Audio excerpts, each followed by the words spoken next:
Salve Maria Imaculada, salve São José, viva Cristo Rei. Um bom dia a você, um bom dia à sua família, você que vai assistir lá na frente, à tarde ou à noite.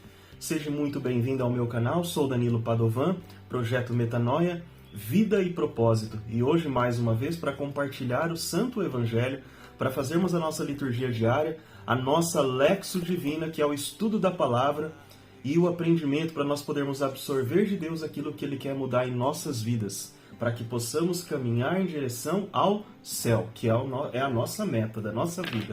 Iniciemos a nossa oração de hoje em nome do Pai, do Filho e do Espírito Santo. Amém. Senhor Deus, Senhor Jesus, abençoai os nossos pensamentos, enviai o vosso Santo Espírito para que o nosso coração se abra ao vosso amor, à vossa palavra, e que Nossa Senhora conduza os nossos passos e nos proteja de todo perigo e todo mal. Amém. O Evangelho de Mateus hoje se encontra no capítulo 20, nos versículos de 17 a 28. Terceiro anúncio da paixão. Subindo para Jerusalém, durante o caminho, Jesus tomou à parte os 12 e disse-lhes: Eis que subimos a Jerusalém, e o Filho do Homem será entregue aos príncipes dos sacerdotes e aos escribas. Eles o condenarão à morte, e entregarão os pagãos para ser exposto às suas zombarias. Açoitado e crucificado, mas ao terceiro dia ressuscitará. Nisso, aproximou-se a mãe dos filhos de Zebedeu, com seus filhos, e prostrou-se diante de Jesus para lhe fazer uma súplica. Perguntou-lhe ele: Que queres? E ela respondeu: Ordena que estes meus 2 filhos se sentem no teu reino, um à tua direita e o outro à tua esquerda. Jesus disse: Não sabeis o que pedis. Podeis vós beber o cálice que eu devo beber?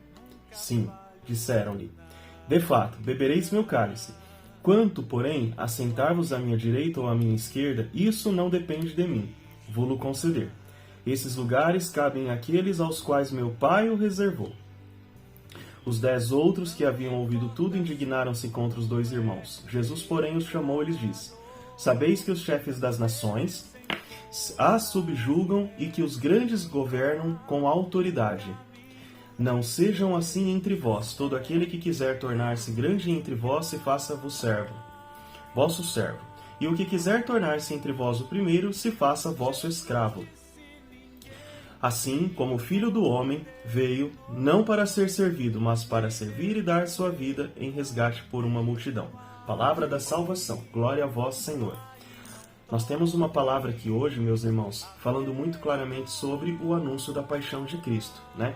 Principalmente quando Jesus vem dizer na palavra sobre a parte do cálice. O que significa o cálice?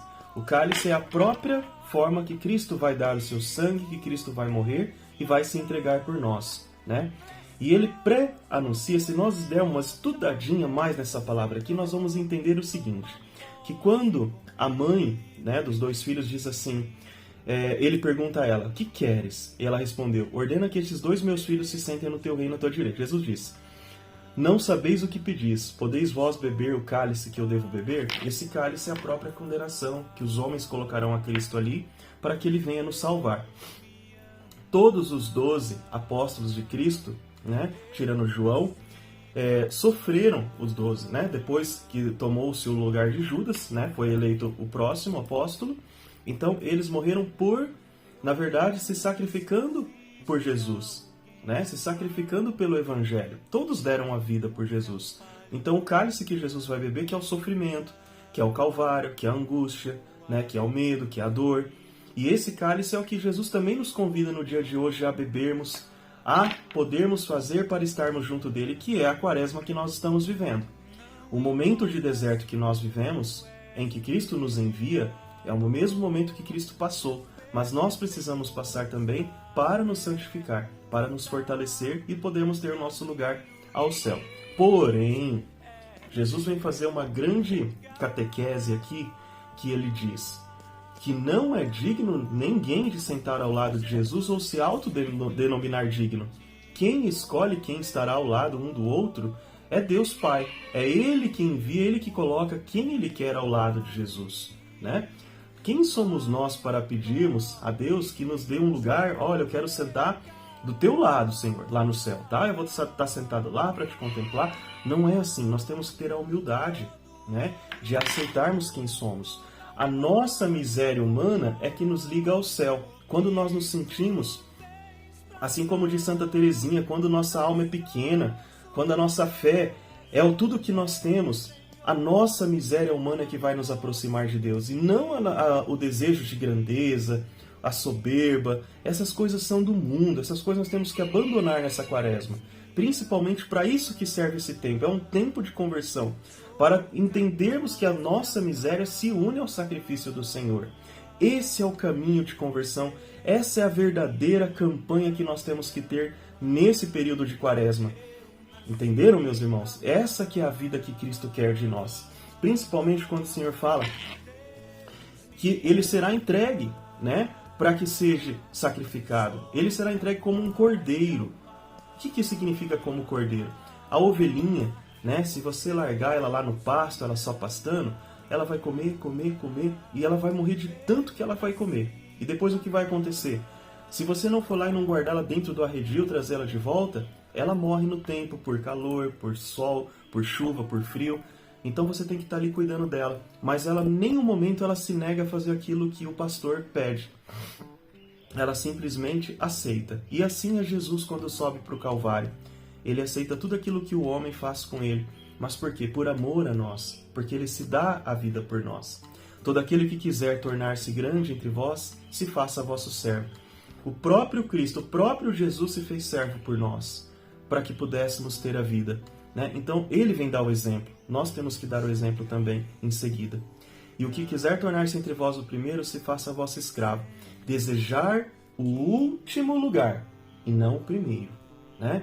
O último lugar. Ah, Senhor, o último lugar, me permita que eu esteja no último lugar. Esse é o verdadeiro dom da humildade.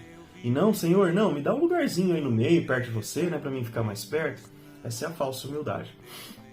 Assim como o Filho do Homem veio, não para ser servido, mas para servir e dar sua vida em resgate por uma multidão. Então Jesus veio para dar a vida por nós, para que nós possamos ter a porta do céu aberta, para que quando chegarmos ao céu, né, possamos entrar pelas nossas boas ações, né? Então, para isso que Jesus dá a vida, e ele vem colocar esse Santo Evangelho, na liturgia de hoje, essa forma de que mesmo que nós desejamos estar ao lado de Jesus, nós não somos dignos, né? Nós precisamos merecer o nosso lugar. E se for para ir até o sangue, para darmos a vida pelo Evangelho, por Jesus, que possamos assim pedir para que não sejamos apóstatas quando nos for exigido até mesmo o próprio sangue. Como nós temos visto hoje aqui nos vizinhos nossos, na Venezuela, na Nicarágua, né? Já tem cristãos morrendo, gente. Está aqui do nosso lado. O comunismo está reinando sobre a nossa América Latina. Só o Brasil que quase ainda não é comunista, ainda não se exige o sangue. Mas nós estamos vendo a que passos estamos caminhando, né? Que o Senhor possa te abençoar, que Maria te abrace com seu manto sagrado, Espírito Santo te ilumine e fortifique o vosso coração. Salve Maria Imaculada e viva Cristo Rei!